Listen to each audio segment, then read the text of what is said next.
Oke, selamat siang semuanya. Suara saya masuk? Masuk, Kak. Oke, masuk ya. Oke, selamat siang semuanya. Selamat tahun baru. Walaupun ini udah 10 hari di 2026, semoga tahun ini bisa jadi tahun kemenangan buat kita semua. Lalu juga di BD Ekspor, kita akan adakan ekspor Q&A ini ya. Jadi setiap satu minggu sekali, hari Sabtu, jam 10 Indonesia Barat. Saya akan menyediakan waktu 1 jam untuk kita tanya jawab, diskusi. Karena kalau di grup, mungkin menurut saya kita diskusinya kurang ya. Maksudnya pasti ada keterbatasan gitu dalam tulisan, dan saya yakin teman-teman ini ada banyak sekali pertanyaan atau diskusi yang mau diajukan, maka kita adakan ini seminggu sekali untuk kita diskusi bareng, tanya jawab bareng. Lalu BD Export juga akan update modul baru ya di bulan Februari nanti. Jadi kita udah susun modul baru. Mungkin teman-teman di sini kan ikut online course yang 30 hari, kita udah update dengan 50 video baru. Jadi disesuaikan dengan strategi dan juga materi-materi baru yang kira-kira bisa diupdate gitu ya strateginya untuk kita bisa tembus ekspor di tahun 2026. Oke, mekanismenya adalah ini tanya jawab bebas ya. Jadi dari teman-teman langsung silakan raise hand, open kamera, perkenalan diri, sampaikan pertanyaannya dengan singkat, padat, jelas, lalu kita nanti akan diskusi bareng-bareng. Oke, yang semangat ketik dulu di kolom chat, semangat supaya saya bisa cek ini. Oke, kita akan langsung mulai aja.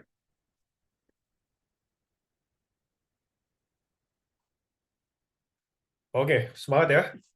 Oke, karena yang pertama kali bilang semangat ke Nadia, boleh silakan ke Nadia. Kalau ada pertanyaan soal bisnis ekspornya atau ada hal-hal yang perlu kita diskusikan, boleh.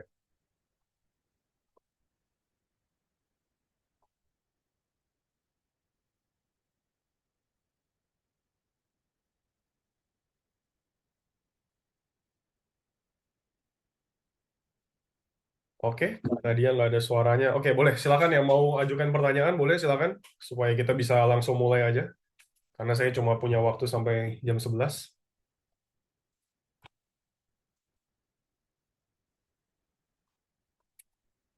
Wah, ini nggak ada nih. Udah saya bikinin Zoom begini. Oke, silakan, Bu Rizka. Halo, selamat pagi Kak Nikolas dan Ya, selamat teman-teman. pagi, Rizka. Ya, salam kenal semuanya. Saya Rizka yang kebetulan lagi baru baru mau start untuk belajar ekspor dan ada plan untuk mau ekspor tepung lokal. Nah, Oke. saya mau tanya, kalau misalnya berdasarkan pengalaman Kak Nikolas, biasanya kan kita perlu kayak sertifikasi, misalnya kayak HACCP atau FDA segala macam kan, kalau misalnya mau ekspor pangan. Nah, itu kan biasa ada dibutuhkan kayak tempat produksi khusus gitu, kayak standar-standarnya segala macam. Nah, sepengalamannya Kak Nicholas, apakah sebenarnya kita tuh harus dapetin sertifikasi dulu, atau sebenarnya itu tuh kita yang penting kayak udah ada dulu nih produknya dimanapun suppliernya berada gitu, tanpa perlu kayak pikirin ruangan produksinya segala macam, factory-nya seperti apa kayak gitu. Itu aja sih Kak Nicholas, minta tips Oke, and siap. terima Nah, ini kasih. pertanyaan bagus ya. Jadi, kadang untuk eksportir pemula, itu kendala kita di sertifikasi ya. Khususnya untuk yang trader nih, kita nggak punya sertifikasi tertentu. Seperti tadi Kariska kan, mau ekspor tepung mokap, tapi sertifikasinya belum ada. Oke, ini juga pengalaman saya. Saya kan dulu ekspor cocoa powder. Saat saya ekspor pertama kali, saya tuh nggak punya sertifikat apa-apa juga. Dan supplier saya belum punya sertifikat apa-apa, Kariska. Jadi HCCP belum ada, halal belum ada. Jadi apa yang saya lakukan ya, saya cari negara tujuan yang bisa menerima produk ini tanpa sertifikat. Karena sertifikat tadi itu sifatnya adalah nilai tambah. HCCP, ISO, halal itu bukan syarat ekspor. Bukan syarat mutlak untuk ekspor, tapi itu sebagai nilai tambah. Nah, maka kalau khususnya misalnya kita punya halal, maka kalau kita bisa ekspor ke Timur Tengah, nah itu jadi nilai tambah produk kita. Tapi itu bukan syarat ekspor. Maka Kariska kalau misalnya sekarang dari suppliernya belum ada HACCP, belum ada halal, ya silakan dicari market yang memang nggak membutuhkan itu. Nah, dulu saya pas ekspor cocoa powder, saya belum punya halal, belum punya HACCP, ya saya cari negara yang emang secara sertifikasi nggak dibutuhkan rumit. Jadi waktu awal-awal ekspor, saya ekspor ke India, ke Pakistan, ke Bangladesh, ke Sri Lanka. Itu negara-negara yang emang yang nggak butuh sertifikat yang rumit. Nah, baru ketika itu udah jalan, ya saya bisa reinvest kan ke sertifikasi-sertifikasi tersebut. Jadi itu poin yang pertama. Kalau sertifikasi third party seperti itu, HCC atau ISO, itu bukan syarat ekspor, tapi itu adalah nilai tambah. Nah, kedua, kalau misalnya supplier udah punya nih sertifikat HACCP, Nah, kan kita sebagai trader kita bingung nih gimana sertifikatnya ditunjukin atas nama supplier atau gimana. Nah, itu saran saya itu jangan pernah diganti ya. Jadi sertifikat yang berkaitan dengan produksi itu emang punya supplier jangan pernah diganti. Tapi kita bisa ya kita bisa kasih tahu ke calon-calon buyer kita kalau kita emang supplier dan udah tersertifikasi, misalnya supplier kita punya ISO, ya kita bisa bilang kita udah punya sertifikasi ISO, lalu kita bisa, kalau diminta sertifikatnya, kita bisa kasih surat keterangan kalau PT kita adalah ya distributor resmi atau eksportir resmi dari PT si supplier, dan keterangan yang paling penting adalah barang yang akan kita kirimkan adalah betul produksi dari PT si supplier ini yang sudah tersertifikasi HACCP, ISO, dan seterusnya gitu. Jadi sebenarnya di dunia bisnis internasional ya, trader itu nggak jadi masalah. Ya ini yang sering kali salah kaprah. Kita ketakutan sebagai trader, kita ketakutan nggak punya sertifikasi HCCP. Ya kita sebagai trader kita nggak bisa punya sertifikat itu karena HCCP betul tadi kata Kariska harus punya tempat produksi, harus punya ya kita dicek semua bahan bakunya. Sedangkan kalau kita trader kita nggak produksi sendiri. Nah maka caranya ya seperti itu. Kita bisa minta sebenarnya sertifikatnya, lalu bikin surat keterangan ditandatangani oleh PT kita, PT supplier, yang menyatakan kalau barang yang akan kita kirim adalah betul produksi dari PT ini yang sudah tersertifikasi.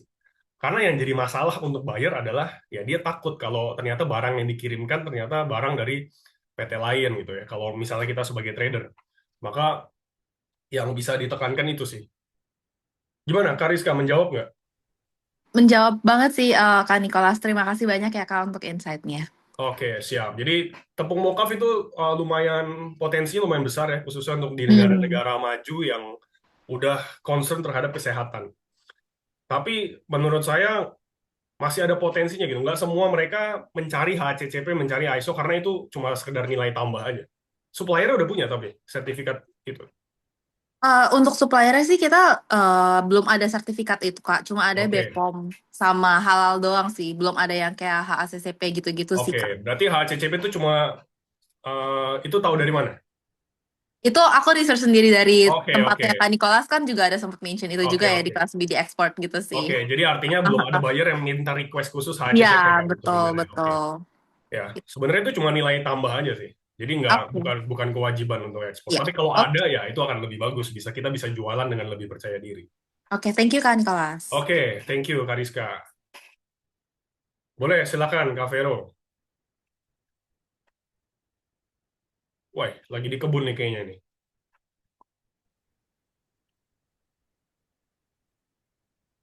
Belum di unmute Kak. Oh iya, halo. Selamat. Ini kalau di Sulut udah siang sih. Oke ya, boleh. Eh, Selamat siang. Di sini juga udah iya. siang. Udah mulai panas.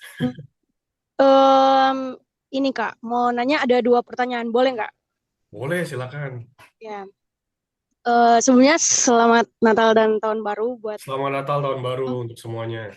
em, saya mau nanya dua nih, karena kan produk saya gula aren ya. Udah tahu mungkin ya kan produk gula aren. Cuman kita di sini tuh produksinya tiga varian kan, gula Oke. cetak, gula semut, sama sirup. Nah, Ya, di perusahaan saya itu sebenarnya core produknya itu adalah sirup aren. oke. Nah, cuman setelah saya riset mandiri dan juga memang sering lihat beberapa termasuk Buhori Oke. itu em, ekspornya tuh yang gula semut. Oke. Kebanyakan lah most of eksporter itu ekspornya gula semut ya dengan beberapa pertimbangan lah dari sisi bayarnya sama dari sisi produsennya. Oke. Nah, sebenarnya permasalahan di perusahaan saya tuh kita bisa aja sebenarnya bikin gula semutnya. Cuman kita lebih pedenya tuh di sirup karena ya adalah beberapa functional benefit yang kita tuh pede gitulah Oke, di kira-kira. sirup ya. Ya. Ya, sirup. Nah, terus kemudian ada pertimbangan-pertimbangan lain seperti misalnya inovasinya Oke. dan beberapa lah hal. Nah, itu untuk nah karena ini hal yang baru, maksudnya niche marketnya tuh agak rada sulit karena memang ada beberapa sebenarnya buyer atau misalnya ada juga trader-trader atau reseller atau distributor yang pengen jual lagi gitu atau misalnya mau ambil barang dari kita. Tapi begitu kita bilang sirup itu misalnya di saat itu oh saya spesialisnya di sirup gitu. Misalnya setiap kali mau ditawarin gitulah itu mereka kayak masih baru gitu mau cari nangkep oh ini yang gini gini gini karena di mindset kepalanya tuh masih yang gula semutnya. Nah, Oke, itu juga pengaruh saat saya mau cari buyer, Kak. oke, Saya kesulitan juga nih HS code-nya karena kebanyakan tuh molasses. HS code oke. yang liquidnya molasses sedangkan produk saya tuh bukan molasses gitu loh. Kalau molasses kan dia yang bagian mohon maaf nih kalau ada nih yang di sini yang molasses tapi itu kan bagian sisa-sisanya tuh kalau molasses. Nah, sedangkan ini kita kan enggak. Jadi bukan masuk kategori molasses. Jadi saya tuh sebenarnya masih juga kesulitan untuk HS code-nya. Oke. Masih 1702 tapi ekor-ekor belakangnya tuh masih agak susah buat nyarinya gitu. Itu Oke. yang pertama, Pak. Saya paham kan Ya, pertanyaannya? ya, ya, Ya. ya, paham. Nah, yang kedua soal pasarnya. Nah, karena itu semuanya sih karena HS code-nya sih karena HS code-nya saya belum dapat yang memang yang pasti nih HS code berapa nih. Itu juga pengaruh sama pemilihan target market yang tepat. Karena kalau mau dibilang sirup aren dari negara mana sih yang butuh, itu kan pasti semua ya. Maksudnya semua perlu natural sweetener gitu loh. Ya. Tapi ke negara mana nih yang paling potensial gitu yang bisa juga menyesuaikan dengan sertifikasi atau sertifikat yang ada di perusahaan saya. Itu sih Kak. Jadi dua pertanyaan itu yang masih sampai sekarang belum terjawab lah kalau saya riset sendiri. Oke, jadi Makasih. produk produk utamanya berarti sirup aren ya? Iya benar. Oke, kalau Saya Kak Vero lihat selama ini, ada nggak sih eksportir Indonesia yang udah ekspor sirup aren? saya jujur saya kadang lihatnya Oke, tapi kalau saya lihat kompetitor maksudnya ya, website itu tetap ada apa ada di sirup aren ya? bagian katalog produknya tuh pasti ada Oke, sirup aren gula aren saya liquid lah tapi kalau kita sirup karena nggak tambahin air kan. oke, Nah sama saya pernah lihat juga konten dari Bu Hori pernah. Cuman sekali itu doang terus enggak karena setelah saya lihat kontennya yang berikutnya ternyata ada masalah lah di oke, bagian gas ya, di bagian gasnya kalau nggak salah ya, di fumigasinya. Iya, fumigasi. Oke, ya, oke. gitu. Jadi teman-teman kita emang kadang punya produk yang banyak di Indonesia yang udah terbukti laku di Indonesia gitu ya. Misalnya Kak Vero sirup aren laku di Indonesia. Tapi ya itu untuk kita ekspor kita harus research juga market di luar negeri. Nah, sirup aren mungkin karena banyak buyer luar negeri yang seperti Kak Vero tadi katakan jarang yang minta sirup aren atau ekspor di Indonesia jarang yang ekspor. Itu menurut saya karena ada alasan tertentu. Bisa jadi pertama pengiriman sirup itu lebih rumit ke luar negeri, harus pakai jerigen, lalu juga ada resiko ya meledak dan sebagainya. Kedua mungkin sirup penanganannya lebih susah gitu untuk di customer-customer luar negeri. Jadi customer luar negeri lebih mudah bentuknya gula semut. Nah, jadi ini seni dalam bisnis ya. Kita harus mempertemukan antara permintaan dan supply kita. Jadi kita punya produk sirup menurut kita udah bagus, tapi ya itu dia. Ini nggak apa-apa ya. Ini belajar ya. Kita belajar ya untuk di market ekspor kita harus lihat demand-nya. Ada nggak nih yang minta sirup? Kita emang lebih pede di sirup, tapi kalau market di luar negeri nggak ada yang minta sirup karena tadi alasan-alasan tadi, ya itu kan jadi sulit juga. Maka pertama mungkin yang bisa Kak Vero diskusikan gitu ya atau pikirkan pertama siapa sih yang sebenarnya paling sering pakai sirup aren ini? Kafe kan? Yang pakai siapa? Kafe-kafe di Iya, luar negeri gitu ya. lah, gitu. Kenapa? Beverage gitu. Dia miripnya kayak maple syrup kalau Kak Denis Ya ya, tahu kayak maple syrup. ya, yang gitu. Oke. Jadi dia mirip dengan maple syrup cuma kalau kita di Indonesia ya arennya. Oke, oke. Maple syrup versi lokal. Oke, oke. Nah, itu udah pernah dikasih ke buyer belum? Misalnya sampling atau diuji di buyer internasional udah pernah belum? Sebenarnya kita Kalau kirim keluar sih udah pernah, tapi ke Oke, diasporanya. Tapi kalau ada kan beberapa diaspora orang-orang di sini lah yang berangkat Heeh. keluar atau dijadiin oleh-oleh gitu-gitu, Oke, itu udah pernah sering sih. Nah, cocok juga sih di lidah mereka gitu-gitu. oke. Cuma yang kayak saya kan targetnya kan ke B2B kan? iya ke Ya, ke bisnis to bisnis kan? iya gitu Ya. B2B. Heeh. Nah, karena benar ini karena beda nih B2C sama B2B. Tadi kan Kak Vero berarti jualnya B2C kan, cuma sekedar cocok di lidah gitu kan. Oh, enak Iya. nih. Tapi kan kita Oh, mau jualan ekspor kan kita mau jual ke bisnis untuk dipakai di bisnis mereka gitu. Nah, iya. ini harus di riset apakah sirup itu cocok nggak kalau dipakai di bisnis-bisnis di luar negeri gitu. Dari segi pertama pengirimannya, lalu kedua mungkin resep mereka. Nah, ini saya nggak tahu nih kalau beverage di luar negeri itu mereka menggunakan gula lebih enak gula sirup atau gula yang em, bentuknya gula semut. Nah, itu bagian dari product knowledge dan product research sih. Iya benar. Tapi kalau di domestik em, kita paling paling Paling banyak laku. yang sirup iya benar. Ya, Paling betul. Itu kan karena market Indonesia. Nah, ini kan kita sekarang ya. bicara market ekspor nih. Market luar negeri kan pasti ada alasan tertentu kenapa sirup tuh itu kan Kak Vero udah bercerita berdasarkan pengalaman kan. Sirup nih susah jualnya gitu kan. Iya, Nah, itu kan pasti saya belum mungkin ya. coba coba sekuat tenaga sih. Maksudnya eh, ya mungkin Oke. mungkin aja strategi buat marketing saya tuh masih belum belum terlalu oke lah.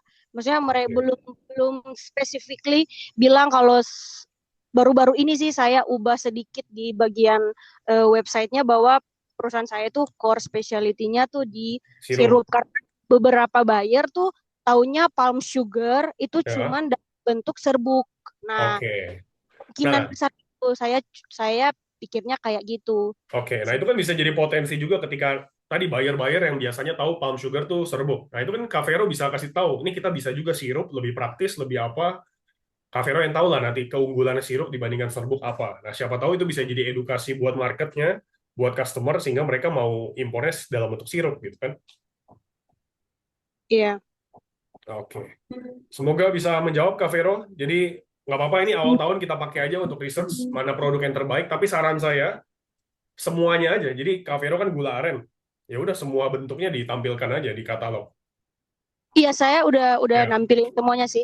Cuman maksud saya karena core produk saya itu ini maaf ya agak bising soalnya di jalan. oke. Maksudnya karena core produk saya sirup, apakah saya fokus aja di sirup doang atau saya bisa fokus ke varian lain Oh gitu enggak, loh. menurut saya kalau untuk ekspor kita fokusnya varian lain aja. Ya maksudnya harus fokus ke satu produk emang gula aren, tapi kalau bisa banyak varian sehingga customer punya banyak opsi untuk memilih mana yang terbaik buat mereka. Oh iya, oke. Terus Gitu. kalau masalah HS code-nya tuh gimana, Kak? HS code, nah kalau HS code kita harus research ya, harus research. Iya, Nah, bener. tapi di empat pertama itu nggak apa-apa sih Kak, yang empat Saya angka bingung pertama tadi. Ya, ya, aduh, maafin ya, maaf.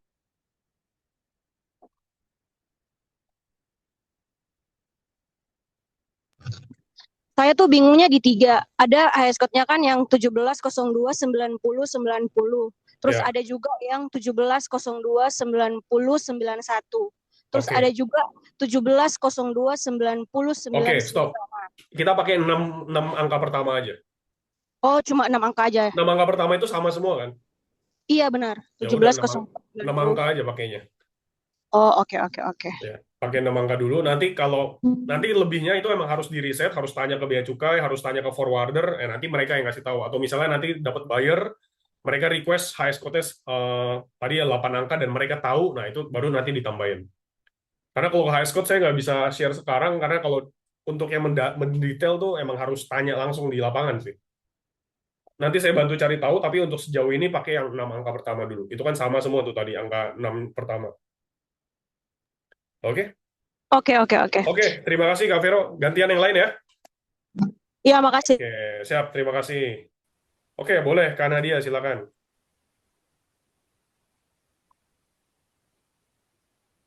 Oke, suaranya belum masuk, Bu.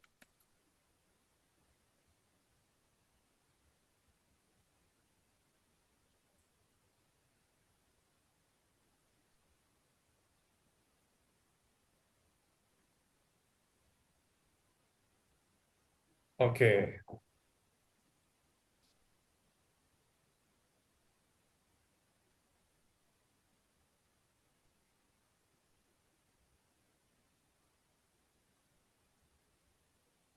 Belum masuk Bu Nadia suaranya. Atau mungkin boleh diketik aja. Nggak apa-apa. Kalau emang ada kendala.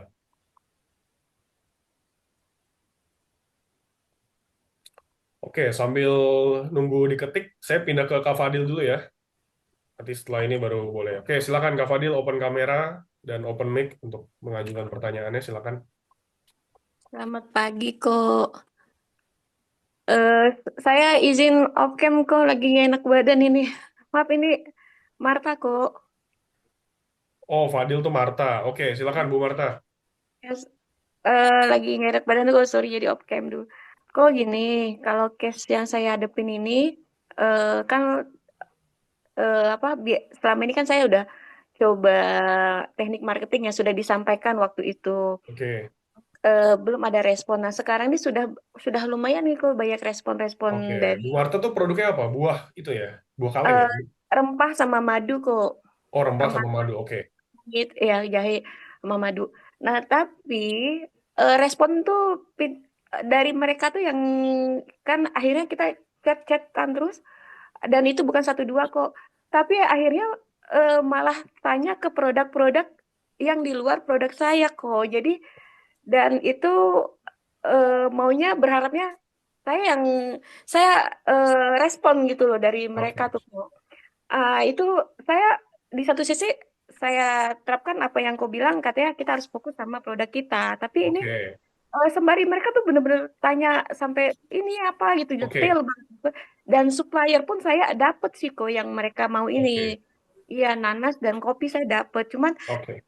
apa yang harus saya lakukan untuk tahap selanjutnya kok? Apa saya ikutin yang maunya mereka atau saya tetap, padahal Push. sudah saya tawarkan produk saya, iya gitu. Oke. Sedangkan di satu sisi saya supplier ada dan Oke. memang sertifikat memang belum mereka ya, tapi banyak Oke. suppliernya. Itu satu kok. Terus kedua, apa nih teknik marketing saya mungkin ada yang kurang kok. Trik-triknya seperti apa? Seperti yang di Ina sudah saya masuk juga, email juga lewat email juga. Cuma eh, online juga sudah, tapi mungkin ada yang kurang kalau menurut saya ini apa nih kok trik-triknya biar nendang ini kok. Oke. Tapi kan bayar-bayar udah pernah masuk kan sebenarnya kan? Tapi gimana Udah caranya dong, supaya udah ngechat.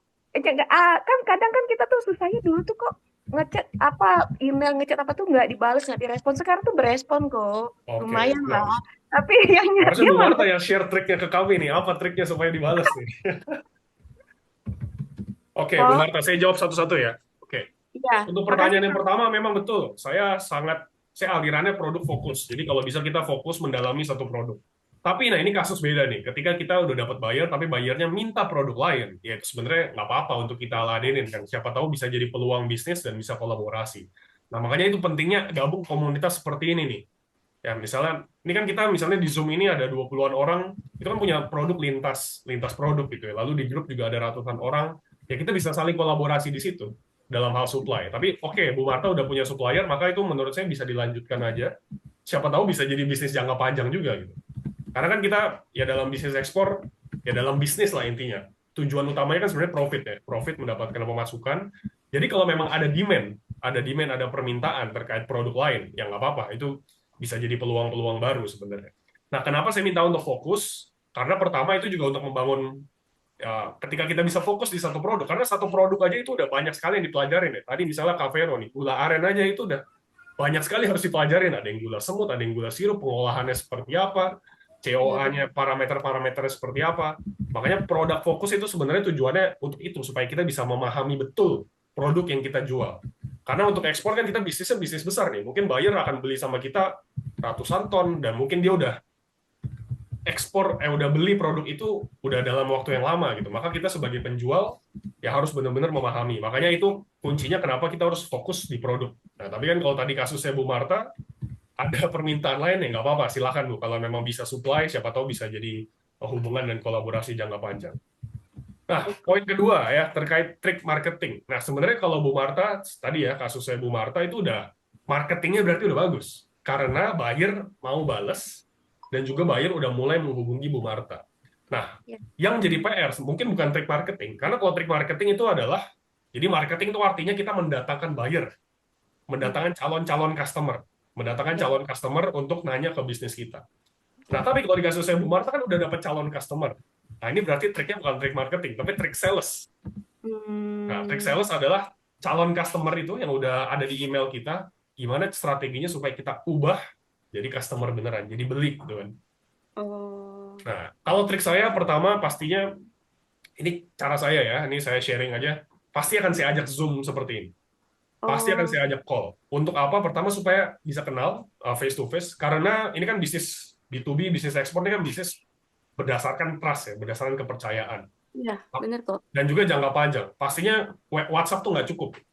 Hmm.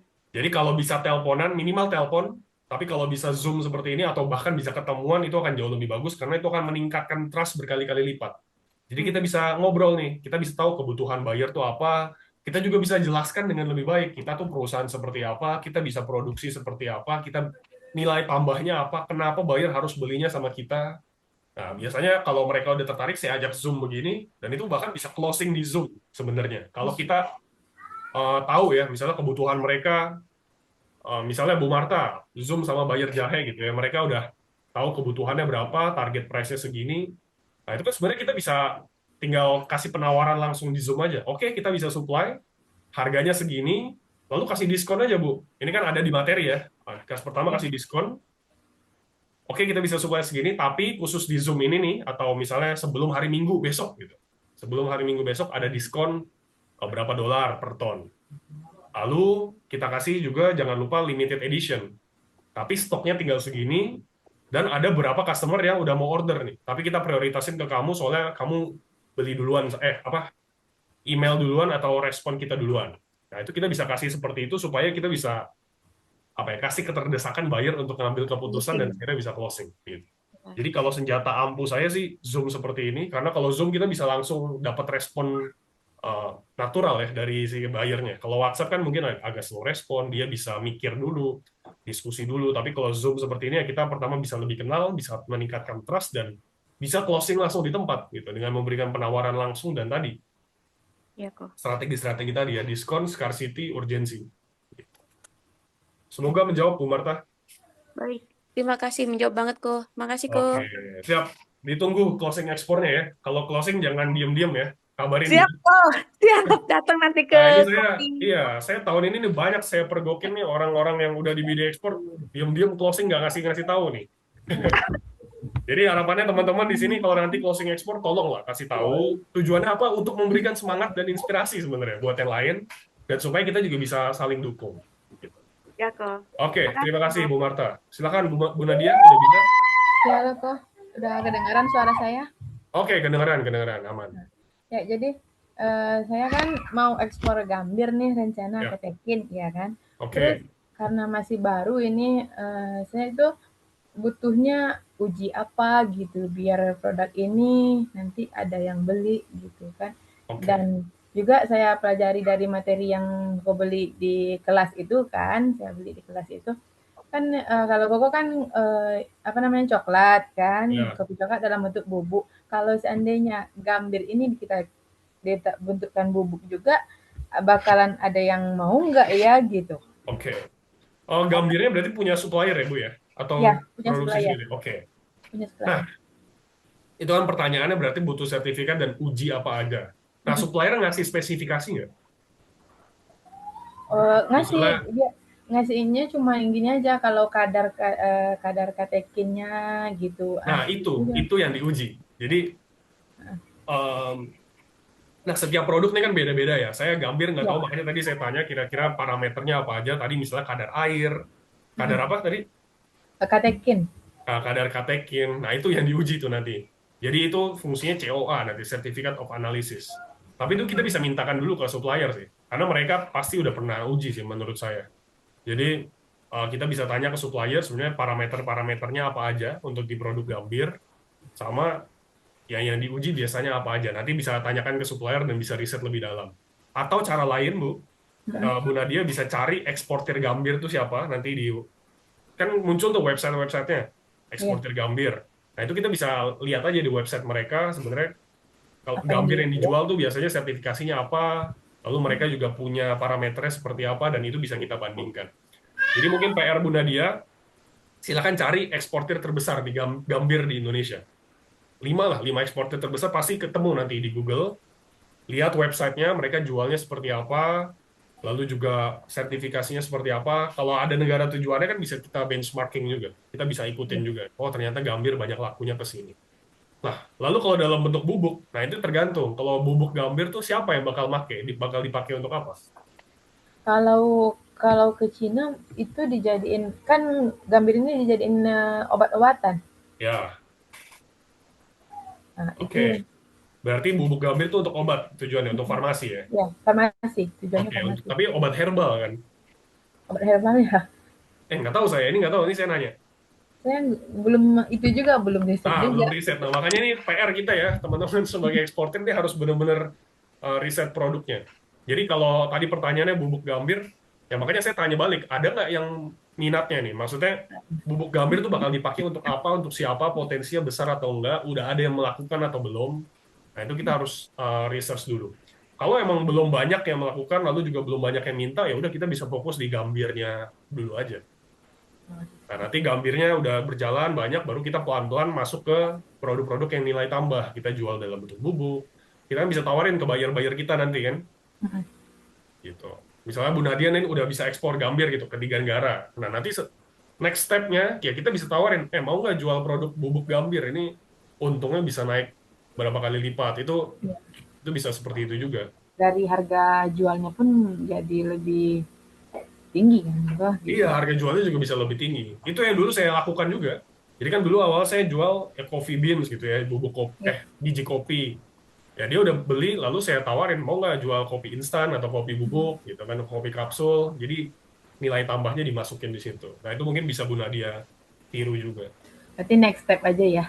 Next step aja. Jadi menurut saya tahap awal nggak apa-apa Gambir aja, karena Gambir udah terbukti banyak yang ekspor gitu ya, banyak yang bisa ekspor. Tinggal Bu Nadia dalemin kompetitornya siapa yang udah berhasil. Kita cek nih mereka ekspornya kemana aja, cara jualannya gimana, nanti bisa kita tiru strategi-strateginya. Berarti kalau untuk uji itu sendiri saya lakukan sendiri ya dok, ya kok ya. Dan itu di laboratorium. Harusnya di laboratorium, tapi menurut saya uji itu belakangan aja sih. Yang penting Ibu punya file spesifikasi dulu aja. Hmm, Spesifikasi itu artinya tadi kadar kadar apa kadar, tadi namanya? kadar air, Kadar air katekin. harusnya berapa? Kadar katekin harusnya berapa gitu ya. Wah, ini eksportir masa depan ini. Anaknya. Ya amin Diajak ya amin. Bu ya. Iya iya. Oke, jadi paling nggak kita punya lembar spesifikasi itu aja, itu bisa minta ke supplier, biasanya kadar normalnya itu berapa, nanti tinggal diganti, dikasih kop perusahaan Bu Nadia. Oh gitu oke. Oke. Oke. Sip, Makasih terima ya kasih Bang. Bu Nadia. Ya, Salam untuk anaknya, keluarganya, sehat-sehat semua. amin. Oke. Oke, selanjutnya,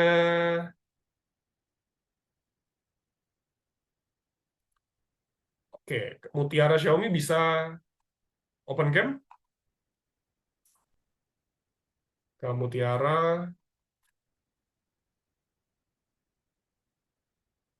oke, ya udah Mas Juan dulu deh. Silakan Mas. Selamat pagi kok. Selamat pagi, gimana kabarnya? Selamat tahun baru. Baik kok. Nah, di sini kok saya ada pertanyaan kok. Kalau kita eksportir pemula, tapi kita ada keterbatasan bahasa, eh, sebaiknya pakai eh, time kettle atau kita cari partner penerjemah kok? Oke, keterbatasan bahasa itu ketika ketemu langsung ya? Iya kan untuk seperti kayak ketemu meeting gitu kok. Mau Zoom meeting gitu ya? Benar kok. Oke. Sebenarnya pertama, ini saran dari saya ya, untuk teman-teman nggak ada ruginya belajar bahasa Inggris ya. Jadi mungkin boleh disempetin gitu ya, 2 jam, 3 jam sehari belajar bahasa Inggris di YouTube. Karena itu justru kalau kita nggak bisa bahasa, nggak mau belajar, ya itu menurut saya nanti rugi rugi di akhir gitu. Jadi menurut saya untuk Mas Juan nih, mumpung masih muda, punya akses internet kan, jadi belajar dikit-dikit ya Mas. Menurut saya belajar dikit-dikit karena sekarang kita bisa belajar bahasa khususnya bahasa Inggris di awal itu dengan sangat mudah, banyak sekali aksesnya. Jadi itu yang pertama, saran dari saya. Kedua, kalau memang misalnya dalam waktu dekat ini kita kan belum bisa bahasa Inggris misalnya, lalu ada buyer yang mau meeting, ya cara pertama kita bisa pakai penerjemah, karena kalau di Zoom seperti ini sih ada penerjemahnya langsung ya. Ada transkripnya nih, ada captionsnya, ada penerjemahnya. Nah, lalu kedua, bisa juga ajak teman sebenarnya. Mas Juan kan misalnya punya teman yang bisa bahasa Inggris, bisa diajak aja sebagai penerjemah, ntar dikasih yang entah dibayar atau kita ajak kerjasama gitu. Atau sebenarnya kalau kalau komunikasi tertulis kan sebenarnya gampang ya. Kalau bahasa kan kita bisa pakai ChatGPT, bisa pakai Translate. Tapi kalau Zoom seperti ini langsung, kalau di Zoom sih ada fiturnya penerjemah, tapi kalau bisa ajak teman gitu ya, yang bisa menerjemah, menerjemahkan itu lebih baik. Tapi saran saya mungkin setahun ini bisa jadi resolusi buat teman-teman yang ada kendala bahasa, belajarlah bahasa Inggris gitu ya. Karena ini kita bersyukur nih di era internet ini sebenarnya belajar bahasa udah gampang sekali, tinggal niatnya mau atau enggak gitu kan. Gitu. Karena 1 jam sehari itu kan di YouTube kan banyak sekali yang bisa ngajarin bahasa Inggris dengan gratis dan juga bahasa Inggris dasar gitu ya. Jadi kalau teman-teman mau bisnis ekspor, menurut saya ya bahasa jadi investasi utama sih, karena itu yang bisa mempermudah kita akhirnya berkomunikasi. Tapi jangan kecil hati karena banyak buyer juga nggak bisa bahasa Inggris, Mas. Karena banyak buyer juga nggak bisa bahasa Inggris, tapi kebanyakan memang bisa. Jadi kalau Mas Juan dan juga teman-teman mau fokus bisnis ekspor dalam jangka panjang gitu ya, 10 tahun ke depan, 20 tahun ke depan, belajarlah bahasa Inggris. Setahun aja. Setahun ini pasti bisa dan itu bisa akan mempermudah segalanya nanti. Terima kasih kok. Oke, Mas Juan. Terima kasih. Mumpung masih muda harus semangat belajar yang banyak. Oke? Baik. Oke, tadi pertanyaan dari Oke, kamu Tiara belum bisa on cam dan on mic ya. Tentang tipe buyer yang cari produk lain selain punya kita. Semisal mereka minta produk di luar KBLI yang kita daftarkan, apa-apa, nggak apa-apa perizinannya kalau mau diekspor dalam perusahaan kita. Nggak apa-apa, Ibu. Karena kita nanti bisa nambah KBLI, itu gampang ya, bisa diurus. Lalu kedua, kalau memang ada buyernya yang udah jelas mau beli produk dan kita bisa supply, ya sebenarnya nggak apa-apa kok. Karena kalau ekspor ya, kalau urusan perizinan itu lebih dipermudah daripada impor. Jadi terkait seperti ini, itu bisa diurus dengan mudah untuk KBLI. Oke. Oke, terima kasih Bu Mutiara. Oke, selanjutnya silakan kalau ada yang mau bertanya.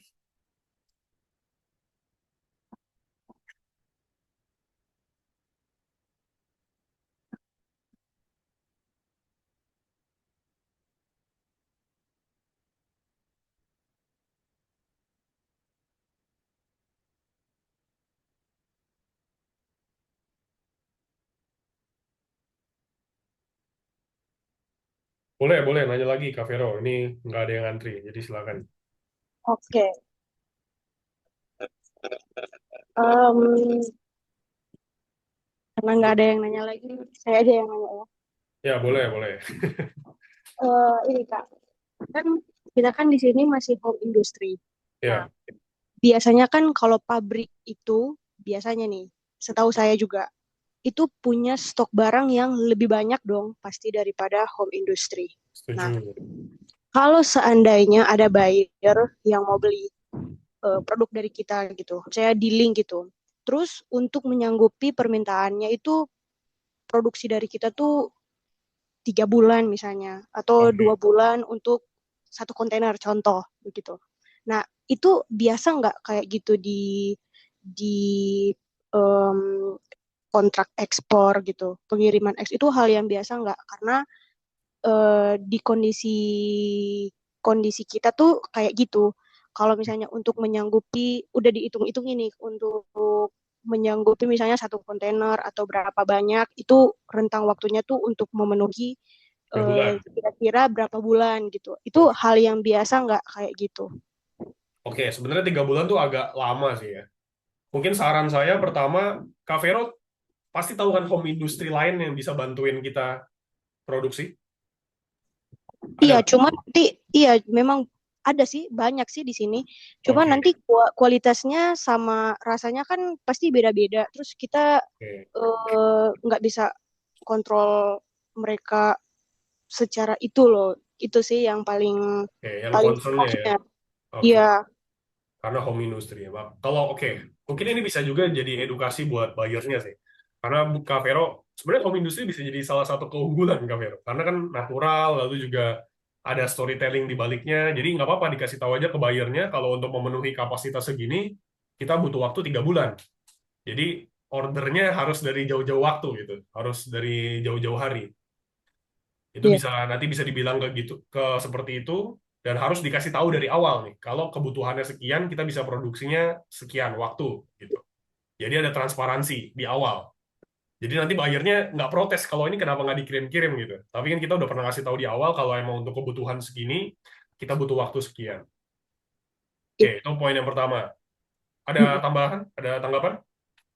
Iya, tapi maksudnya itu biasa nggak kayak gitu? Maksudnya pakai rentang waktu dan biasanya Oh, itu paling biasa. lama itu biasanya biasanya berapa sih? Maksudnya kalau buat yang rutin kirim-kirim ekspor gitu, biasanya itu kalau 3 bulan kan tadi Kak Denis bilang kan lama. Nah, Ya. biasanya itu cepetnya berapa lama? Terus lamanya maksimal minimalnya deh gitu. Oke, nah ini nggak bisa disamain sih, karena ini kan tergantung kapasitas masing-masing. Ada yang dalam 2 hari bisa langsung kirim gitu ya. Kalau saya sih biasanya sebulan, karena ya bukan home industry banget, tapi juga nggak gede banget, jadi tetap butuh waktu. 3 bulan tuh sebenarnya kita bisa mainin ceritanya, Kak Vero. Jadi misalnya, oke kita bisa butuh 3 bulan, tapi ini karena ada orderan customer lain nih ke negara ini atau ke mana gitu. Jadi kita butuh prosesnya 3 bulan. Nah, itu kan kita bisa membangun persepsi ke buyer, oh ternyata laku gitu kan, banyak orderan. Nah, itu juga bisa dipakai cara seperti itu. Tapi kalau 3 bulan ya, untuk home industry sebenarnya itu bisa dimaklumi sih. Menurut saya, Oke. menurut saya bisa dimaklumi lead time 3 bulan. Asalkan kita beneran transparan dari awal, sehingga buyer kan bisa tahu nih kapan waktu dia harus order. 3 bulan produksi plus pengiriman misalnya 1 bulan, 4 bulan. Jadi misalnya dia butuh untuk Lebaran, ya berarti dia harus order 5 bulan sebelumnya gitu, 5 bulan sebelum Lebaran. Ngerti nggak Oh, maksud saya? Itu ya kan harus paham. dikomunikasikan di awal. Jadi sebenarnya 3 bulan nggak jadi masalah kalau udah dikasih tahu dari awal. Gitu. Tapi kan biasanya kan pakai trial order dulu kan. Biasa ini Ya, cuma dengar cerita doang sih. Biasanya kan sebelum misalnya di link dalam jumlah besar, oh trial order dulu dalam oke. jumlah yang lebih kecil. Itu Ya, itu nyata juga nggak tuh kayak gitu? nyata, Saya nyata. tanya, saya tanya ChatGPT aja sih soalnya. Ya itu bisa, karena untuk bayar-bayar industri ya khususnya ya. Itu Iya, trial order itu hal yang wajar, karena mereka harus trial dulu di mesin mereka, nanti hasil akhirnya seperti apa. Ya, misalnya gula semut gitu ya, dipakai untuk produksi biskuit contohnya. Nah, itu kan harus di trial dulu, misalnya 5 ton untuk hasil akhirnya itu seperti apa. Jadi, itu bisa jadi nilai tambah juga untuk Avero. Kita bisa menyediakan trial order dengan MOQ oke, yang lebih rendah. Jadi pertama oke. seperti itu, 3 bulan nggak usah dikhawatirkan, Kak. Asal kita, nanti Avero susun aja storytellingnya seperti apa. Kenapa harus 3 bulan. Iya Intinya benar. buyer harus tahu di awal kalau ini prosesnya 3 bulan. Yang bikin Iya, marah adalah, ya kita janjiin 3 bulan, tapi nanti jadinya 4 bulan. Atau kita nggak ngasih tahu di awal kalau itu 3 bulan gitu. Jadi bayarnya, karena waktu kan sangat penting ya. Waktu kan sangat penting untuk buyer. Semakin dia cepat dapat barangnya, ya akan semakin cepat dia mendapatkan uang kan. iya. Kasarnya begitu kan. Jadi untuk waktu sih harus dikasih tahu dari awal, dan 3 bulan menurut saya nggak masalah kalau Kak Vero nanti bisa jelasin prosesnya, bisa kasih storytelling dengan baik. Lalu Oke. saran saya yang kedua, coba juga sih, harus coba juga survei ke pabrik-pabrik besar sih. Atau Hmm. jalin koneksi, jalin relasi dengan pabrik-pabrik besar yang bisa memproduksi gula aren secara industri. Cara paling gampang sih lewat pameran ya. Kalau ada pameran gitu, atau ya bisa email dulu sih pertama. Bisa email Di dulu sini kalau ada, di sini ada ya. di Kenapa? Tomohon. Di Tomohon di sini ada yang Oke, yang skala deket. industri. Ya itu bisa Ya tanya. udah kenal juga gitu. Oke. Nah, itu kan kita bisa tanya aja, bisa nggak kalau kita beli nih dari mereka, atau kita jualin produk mereka, gitu. Karena kan sebenarnya kalau trading kan lebih enak juga ya. Misalnya Kak Vero dapat order besar, terus produknya si pabrik itu cocok gitu kan, kita bisa beli dari produk mereka. Jadi Cavero nggak usah pusingin produksi gitu. Dan mungkin secara harga, secara kecepatan juga mereka bisa lebih cepat. Iya, oke. Jadi untuk yang home industry mungkin bisa fokus di lokal dan juga ekspor yang premium gitu. Tapi kan ada juga buyer-buyer ekspor yang skalanya industrial yang butuh lebih cepat. Ya mungkin itu lebih cocok ke supplier yang industrial di Tomohon itu. Nah, Cavero bisa masuk sebagai trading hub-nya mereka. Nah, itu nanti bisa didiskusikan kan. Tapi Iya, paling nggak udah kenal dengan tadi pabrik yang di Tomohon yang besar, itu menurut saya udah nilai plus lah. Tinggal nanti ditanya aja atau dipelajari produk mereka tuh seperti apa, kira-kira cocoknya jual kemana, harganya berapa. iya, iya. Saya udah pernah sih sebenarnya bangun sistem yang kayak gitu. Cuma Oke. tempat saya ini yang buat sirupnya. Jadi yang 3 Oke. bulan itu tuh buat kasus untuk sirupnya. Kalau gula semut ya kan rata-rata sama semua di sini. Cuman Ya. pabrik yang satu itu bisa lah buat diandalkan. Tapi Oke. tadi pertanyaannya khusus buat sirupnya sih. Oke, untuk sirupnya ya. Sip. Iya, oke. Thank you, thank you. Oke, thank you Kak Vero menjawab ya. Sukses selalu untuk ekspor gula arennya. Oke, mungkin satu pertanyaan terakhir teman-teman, silakan. Ini ada. Oke.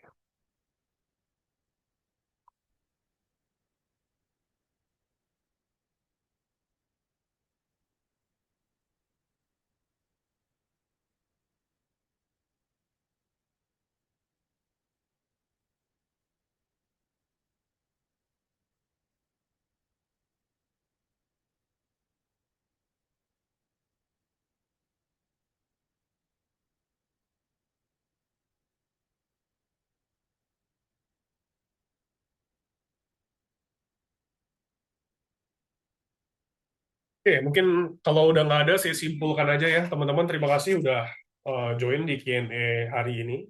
Jadi pertama, simpulannya product knowledge sangat penting. Pastikan teman-teman produknya apapun ya, gambir, gula aren, furniture, briquette, rempah-rempah, apapun itu, pastikan kita kuasai dalam-dalam ya, parameternya apa yang diuji, lalu juga itu barang kita dipakai untuk apa, sehingga kita bisa menguasai product knowledge-nya. Jadi ketika nanti kita Zoom sama buyer gitu ya, kita bisa menjelaskan dengan baik, dengan percaya diri. Pertama itu. Kedua, keterampilan bahasa. Nah, ini menjadi investasi yang sangat penting untuk bisa ya kita bertahan dan berkembang di bisnis ekspor, khususnya kalau yang mau benar-benar serius bisnis ekspor puluhan tahun ke depan ya. Dan sekarang di dunia, di zaman internet ini, belajar bahasa bukan suatu yang sulit gitu ya. Jadi menurut saya nggak ada ruginya ketika kita sediakan 1 jam aja sehari gitu untuk belajar bahasa, serap kata-kata baru gitu dalam bahasa Inggris, sehingga ya kita di tahun ini bisa berkembang, bisa belajar bahasa Inggris dengan baik. Itu khusus untuk teman-teman yang mungkin sedang dalam kendala bahasa. Nah, ketiga, untuk marketing dan sales. Pastikan kita bisa menjawab pertanyaan ini. Kenapa buyer harus belinya sama kita, bukan sama perusahaan lain? Itulah yang jawaban itu yang kita komunikasikan lewat marketing kita di website, di company profile, di email-email yang kita kirimkan. Pokoknya di email pertama yang kita kirimkan, itu nggak usah panjang-panjang. Tapi intinya adalah kenapa kamu harus beli dari kita. Nah, ini yang harus teman-teman jawab ya. Misalnya tadi Cavero gula aren dalam bentuk sirup, ya kita harus bisa menjawab pertanyaan itu. Kenapa beverage di luar negeri harus membeli gula sirup dari Cavero? Karena ini. Kenapa harus beli gambir dari Ibu Nadia, sedangkan ada perusahaan gambir yang lain? Karena perusahaan Bu Nadia ini. Gitu. Jadi poin-poin itu yang mungkin jadi PR buat teman-teman harus kita miliki sehingga buyer ada alasan untuk belinya sama kita. Karena kalau kita eksportir baru ya, nggak lebih murah, nggak lebih berpengalaman, nggak lebih memahami produknya, ya maka wajar kalau buyer nggak mau beli sama kita. Nah, makanya ini saya tekankan terus untuk teman-teman yang baru mau mulai ekspor, karena kompetisi ekspor sekarang udah mulai meningkat gitu ya. Walaupun peluangnya di potensi 2026 menurut saya sangat tinggi juga. Jadi silakan dirumuskan itu kenapa buyer harus belinya sama kita, lalu dikomunikasikan lewat alat marketing kita dan juga ketika nanti udah berhubungan dengan kita. Oke, mungkin itu aja. Terima kasih buat teman-teman yang udah join hari ini. Jadi setiap minggu kita adakan live Q&A seperti ini. Akan direkam, akan diupload di YouTube juga supaya banyak orang bisa ikut belajar dari Q&A kita. Jadi sampai jumpa di minggu depan. Semoga lancar dan sukses semua untuk bisnis ekspornya, khususnya di tahun 2026. Oke, terima kasih. Selamat malam. Selamat malam. Oke, terima kasih. Selamat siang. Selamat berakhir pekan buat Thank you, teman-teman. Ko. Terima kasih semuanya. Kak Denis.